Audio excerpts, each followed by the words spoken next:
Bismillahirrahmanirrahim. Assalamualaikum warahmatullahi wabarakatuh. Sebelumnya izin memperkenalkan diri, nama saya Mutiara Sri Paujani. Saya berasal dari kelas MD808 dengan nomor NIM 2202010101081. Tujuan saya membuat video ini, saya ingin menuntaskan ujian akhir semester saya pada mata kuliah Pesimis Big Data yang akan ditujukan kepada Bapak Dr. Ucup Darussalam STMT. Baik, di sini saya sudah menjawab semua pertanyaan yang Bapak berikan. Izinkan saya memaparkan atau mempresentasikan hasil jawaban saya. Yang pertama di sini soalannya jelaskan tahapan-tahapan pengolahan big data dalam dunia bisnis sebagai suatu upaya untuk meningkatkan kinerja perusahaan. Menurut saya, pengolahan big data dalam dunia bisnis dimulai dari tahap pengumpulan data atau data collection, dan dapat dikumpulkan dari berbagai sumber seperti transaksi pelanggan, interaksi media sosial, sensor LOT atau perangkat mobile, dan sistem internal seperti ERP dan CRM. Penting bagi perusahaan untuk memastikan bahwa data yang dikumpulkan bersifat relevan dan berkualitas agar analisis selanjutnya dapat memberikan hasil yang valid. Tahap berikutnya adalah penyimpanan pengolahan data atau data storage dan management. Data yang terkumpul harus disimpan dalam sistem yang mampu menanggapi volume besar, seperti data warehouse atau data lake berbasis cloud. Pada tahap ini juga dilakukan pengolahan awal berupa pengorganisasian data agar dapat dengan mudah diakses dan diproses. Setelah data disimpan, tahap selanjutnya adalah pembersihan dan integrasi dan data atau data cleaning dan integration. Proses ini menyatukan berbagai jenis data agar bisa dianalisis secara menyeluruh. Data yang sudah bersih kemudian masuk ke tahap analisis atau data processing dan analisis. Digunakan untuk di mana berbagai teknik statistik dan machine learning dan artificial intelligence digunakan untuk menemukan pola, tren, atau anomali. Tahap akhir adalah visualisasi dan interpretasi atau data visualization dan interpretation. Data yang telah dianalisis disajikan dalam bentuk grafik, dashboard, atau laporan visual untuk memudahkan pengambilan keputusan. Proses visualisasi yang baik memungkinkan manajemen memahami kondisi bisnis secara real time dan mengambil langkah strategis yang lebih cepat. Selanjutnya, pertanyaan yang kedua, jelaskan tahapan output pengolahan big data menjadi decision support system atau strategi formulation. Jawaban saya, output dari pengolahan big data menjadi sangat bermanfaat ketika diintegrasikan ke dalam Decision Support System atau DSS. DSS membantu manajemen dalam mengambil keputusan berdasarkan data yang telah dianalisis. Tahap pertama dalam proses ini adalah generasi insight atau insight generation. Insight ini biasanya berupa temuan pada pola perilaku konsumen, tren pasar, atau prediksi permintaan berdasarkan data history. Setelah insight diperoleh, perusahaan dapat mengembangkan model prediktif dan simulasi atau predictive modeling and scenario simulation. Model ini memungkinkan perusahaan untuk memperkirakan kemungkinan hasil dari berbagai keputusan bisnis, seperti menaikkan harga, meluncurkan produk baru, atau memasuki pasar baru. Dengan melakukan simulasi skenario, manajer dapat membanding dampak dari setiap opsi dan memilih yang paling optimal. Output tersebut kemudian dimanfaatkan dalam perumusan strategi atau strategi formulation. Data yang mendalam tentang perilaku pasar dan efisiensi operasional digunakan untuk menyusun strategi jangka pendek maupun jangka panjang. Dengan pendekatan berbasis data atau strategis yang dihasilkan menjadi lebih objektif dan terukur, sehingga mengurangi ketergantungan pada intuisi semata. Akhirnya, insight dan strategi yang terbentuk dapat dimasukkan ke dalam dashboard manajerial yang digunakan sebagai acuan dalam proses evaluasi kinerja dan penyelesaian strategi secara dinamis sesuai dengan perkembangan data terbaru.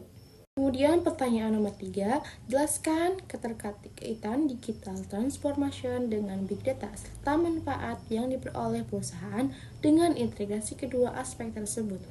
Digital information dan big data memiliki hubungan yang sangat erat karena keduanya saling mendukung dalam menciptakan ekosistem bisnis model yang adaptif dan efisien. Digital transformation mengacu pada proses penggunaan teknologi digital untuk mengubah cara kerja perusahaan, interaksi dengan pelanggan, dan pengambilan keputusan. Sementara itu, big data memberikan fondasi berupa informasi besar dan kompleks yang dapat dianalisis untuk mendukung transformasi tersebut. Transformasi digital seperti penggunaan sistem ERP, CRM, e-commerce, dan aplikasi mobile akan menghasilkan data dalam jumlah besar. Tanpa kemampuan pengelolaan big data, perusahaan hanya akan memiliki kumpulan data yang tidak bernilai. Sebaliknya, big data tanpa adanya digitalisasi akan kesulitan mendapatkan sumber data yang real time dan terintegrasi. Maka dari itu, integrasi keduanya memungkinkan perusahaan matematisasi operasional dan membuat keputusan yang berbasis bukti atau evidence based. Manfaat integrasi ini sangat banyak. Pertama, perusahaan dapat meningkatkan customer experience melalui personalisasi layanan. Misalnya, e-commerce dapat merekomendasikan produk sesuai riwayat pencarian pelanggan. Kedua, perusahaan dapat meningkatkan efisiensi operasional dengan mendekati inefisiensi dalam rantai pasok atau produksi. Ketiga, integrasi ini memperkuat kemampuan real-time decision making dan manajemen risiko yang sangat penting di tengah pasar yang dinamis dan kompetitif. Singkatnya, digital transformasi memungkinkan proses bisnis menjadi digital, sementara big data memberikan kecerdasan untuk membuat proses tersebut berjalan lebih efisien, responsif, dan menguntungkan secara strategis. Pertanyaan yang keempat, carilah dari sumber online contoh suatu institusi atau company yang menampilkan visualisasi data yang bisa diakses secara umum. Jelaskan outcome dari visualisasi yang ditunjukkan. Salah satu contoh institusi yang menyediakan visualisasi data publik secara terbuka dan terstruktur adalah Badan Pusat Statistik atau BPS Indonesia yang dapat diakses melalui situs https://bps.go.id. BPS menyajikan beberapa visualisasi data interaktif seperti tren inflasi nasional, jumlah pengangguran, distribusi penduduk, indeks harga konsumen, dan perekonomian regional. Sebagai contoh, pada visualisasi data inflasi nasional bulanan, BPS menampilkan grafik interaktif yang membandingkan inflasi antar provinsi, sektor menyumbang inflasi atau seperti makanan dan transportasi, serta perubahan dari tahun ke tahun. Dengan tampilan visual ini, masyarakat, akademisi, dan pelaku usaha dapat langsung memahami fluktuasi harga dan tren konsumsi masyarakat tanpa perlu mengunduh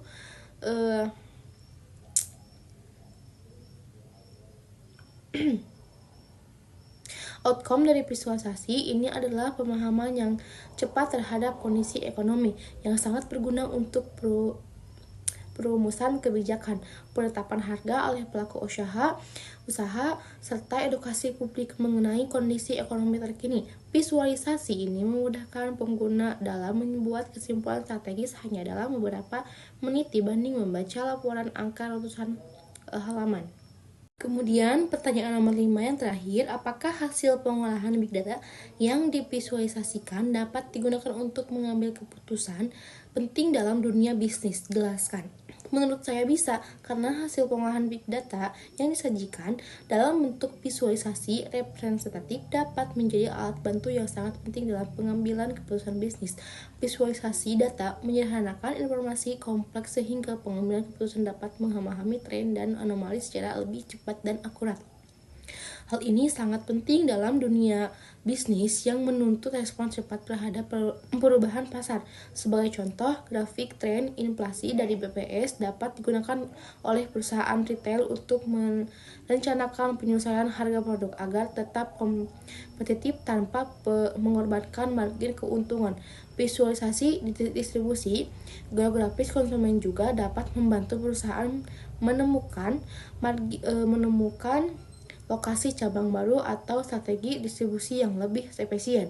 Dengan demikian, visualisasi berbasis big data tidak hanya informatif tetapi juga berfungsi sebagai alat prediktif dan evaluatif. Namun, agar visualisasi tersebut dapat benar-benar mendukung keputusan strategis, perusahaan harus memastikan bahwa data yang digunakan bersih, relevan, dan diperbarui secara berkala. Selain itu, perlu data tim, analisis, atau business intelligence yang dapat menginterpretasikan data tersebut ke dalam konteks bisnis yang tepat. Sebagai solusi tambahan, perusahaan dapat mengembangkan sistem dashboard bisnis internal berbasis big data dengan dukungan alat seperti Power BI, TableQ, atau Google Data Studio. Dengan pendekatan ini, perubahan dapat mengakses data real time, melakukan simulasi strategi, dan melakukan penyelesaian bisnis secara cepat berdasarkan fakta dan bukan sekedar asumsi. Baik, mungkin cukupkan sekian video presentasi kali ini dari saya. Mohon maaf apabila banyak kekurangan dalam segi materi atau tata bicara. Sekian, semoga bermanfaat. Wassalamualaikum warahmatullahi wabarakatuh.